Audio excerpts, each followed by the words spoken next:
Good morning বন্ধুরা। তো চলো আজকে কি মাছ নিয়ে এসছে বাজার থেকে সেটাই তোমাদেরকে দেখাবো। তারপরে সারাদিন কি করি না করি সেটাও তোমাদেরকে দেখাবো। তো এই ভিডিওটা তোমরা দেখতে থাকো। দেখো বাজার থেকে কত মাছ নিয়ে এসছে আমার বরমশাই। তো এখানে হলো এগুলোকে মরুলা মাছ বলে। তা তোমাদের ওখানে কার কি মাছ বলে তা জানি না।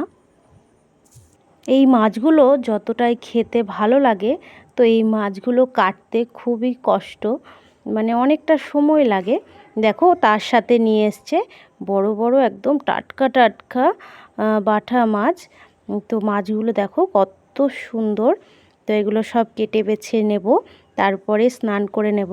তো মাছ সমস্ত কেটে টেটে তারপরে দেখো স্নান করা হয়ে গেছে, এবার পুজো দিয়ে নেব। তো মাছ কাটার আগে স্নান করে নিই। তো স্নান করে পুজো সেরে এবার পালা রান্নার কাজে লেগে পড়া। তো এই দেখো এখানে মাছগুলোকে ভালো করে নুন হলুদ মাখিয়ে নিয়েছি। তো এগুলোকে ভেজে নেব।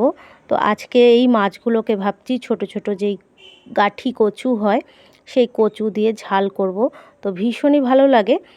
অন্য সময় ঝাল করি, আজকে ভাবলাম একটু কচু দিয়ে মাখা মাখা করে তরকারি করব। আর এই দেখো বাটা মাছগুলোকেও ভেজে নিচ্ছি, এই যে গাঠি কচু।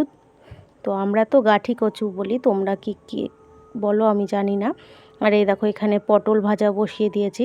এখানে মাছের বাটা মাছের সর্ষে পোস্ত হচ্ছে, আর ছোট মাছটা এখনও হয়নি, হবে।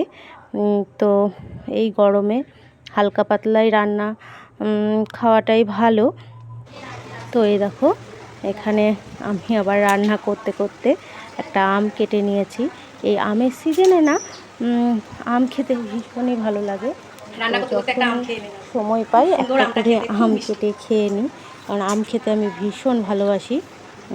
আম দিয়ে ভাত, আম দুধ ভাত দিয়ে খেতে ভীষণই ভালো লাগে, রুটি দিয়ে মুড়ি দিয়ে আমার তো ভীষণই ভালো লাগে। আম হলেই হলো।